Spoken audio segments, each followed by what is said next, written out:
In 2003, we wanted to really get into real estate. And back then, I don't know if most of you know, but condo conversion was very, very big back then. We had no clue what condo conversion was, but we knew we wanted to be in real estate. We had saved up and some money already. We had the capital, and someone came to us and said, "Hey, do you want to come and invest with us?" And we're like, "Yeah, it's real estate, 100%. We're going to become rich if we invest in real estate." Well, that wasn't the case. The person that we invested with didn't have good morals, didn't have any core values, and we lost. Well, we almost lost everything that we had saved up for so many years. We had invested $80 million with this gentleman into condo conversion. And in 2006 and 7, when the world was falling apart, we were stuck with over 1,000 units that we were converting to sell individual units. At that point, the world was falling apart. Nobody had money. Nobody wanted to invest into real estate at that point. So we decided that we were going to convert those buildings back into rentals.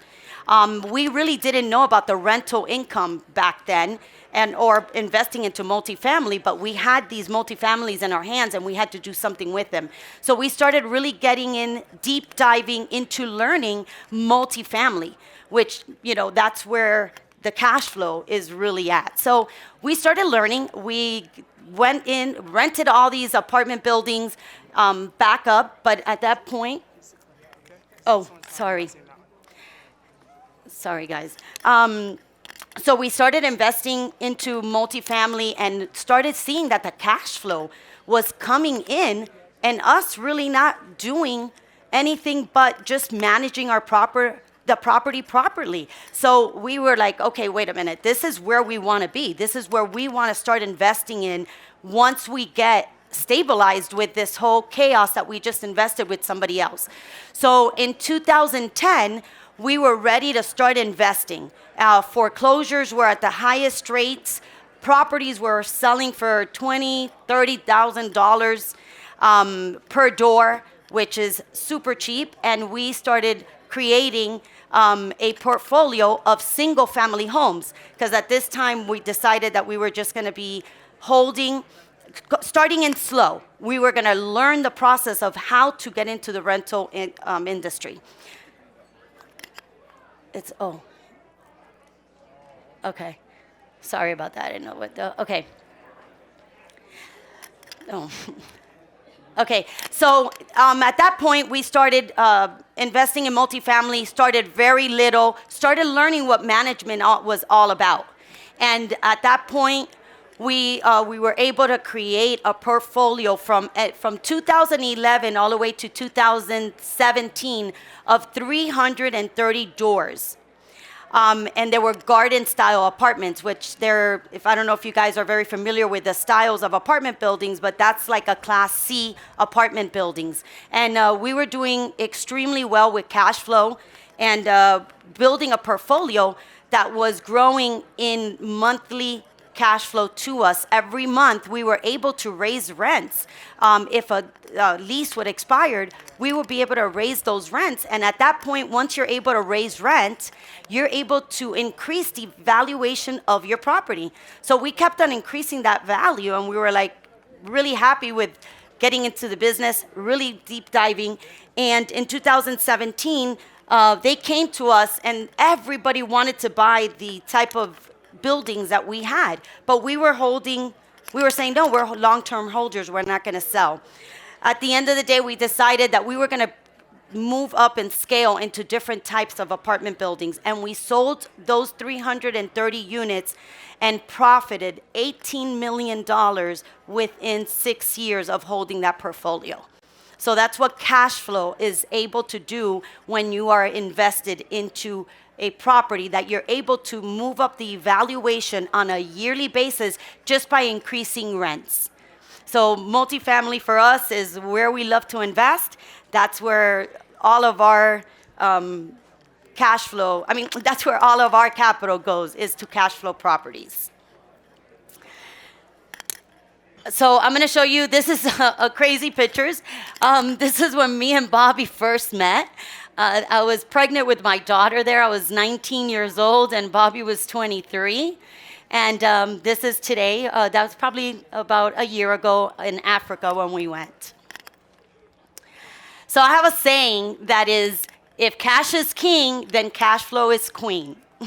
That's one of my favorite sayings. I use it all the time because, they love to call me the queen of real estate because I'm always involved in everything that has to do with our business with the real estate. So I'm here. I'm going to start with the 5 steps to real estate royalty. And this is how we created our $450 million portfolio today. We have 5 steps that we always take before doing any kind of investment. My number 1 is core value. Core value is essential for getting ready to invest in real estate. This is just like living your own life. You always have to have core values, because if you don't have a core value, you just don't know where you're going to take the next step, or what kind of properties do you want, what do you want out of your investment. My number 1 core value is always that I take a look at what property size do I want. And this is very important for everybody in this room to understand, because property size comes along with your financial needs. Like how much money do you have to invest? Because everybody could say, I want a 50-door property. I want a 100-door property. I want this. But do you have the capital to invest in it? So you have to make sure be realistic of the size that you're purchasing so that you're able to know that you're going to be able to afford it, okay?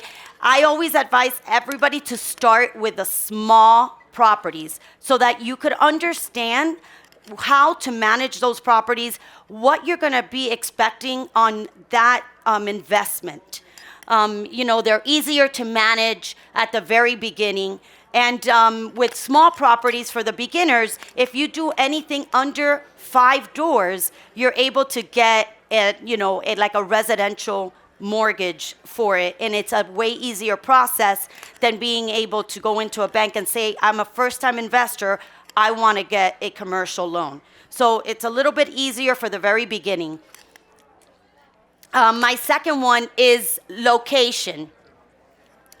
Locations vary from A through D, and I'm not sure how familiar you guys are with when you classify a location. But if you go to an A location, that means that the income for everybody is a very high net worth income usually.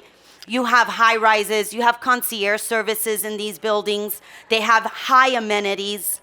A B location is more like that workforce housing. C location is when you have government assistance that they give, like Section 8 or some type of program that they allow low income. D location is more like the projects HUD homes. At the very beginning, when me and Bobby first invested, we started with the C location. C location's a great asset to start with, because when the government pays those rents for those tenants, no matter if that tenant has a job or not, you're going to be receiving that rental income on the 3rd of every month. And this is Florida, guys. I'm not sure of California the way it works. So I'm just talking the knowledge that I have where I invest in.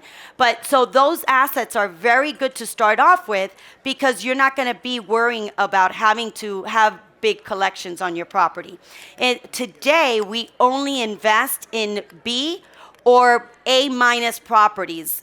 We have probably 2 A+ properties in our portfolios, and it was one of those circumstances that just fell on our lap. But what we mostly concentrate on is that B location.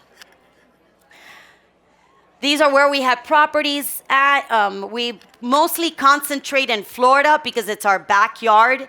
We know it, we're there, we're able to drive to the assets, but we do have some in Texas and in Tennessee. The other one is asset class. We always look at what type of asset class do we want? Do we want the A's, that you're going to have more of that high level tenant where you're going to have doctors, you're going to have attorneys, you're going to have that 100+ a year tenant. Then you have the properties, asset class B, which is one of those more of the, 3-4 story buildings with some amenities, not many.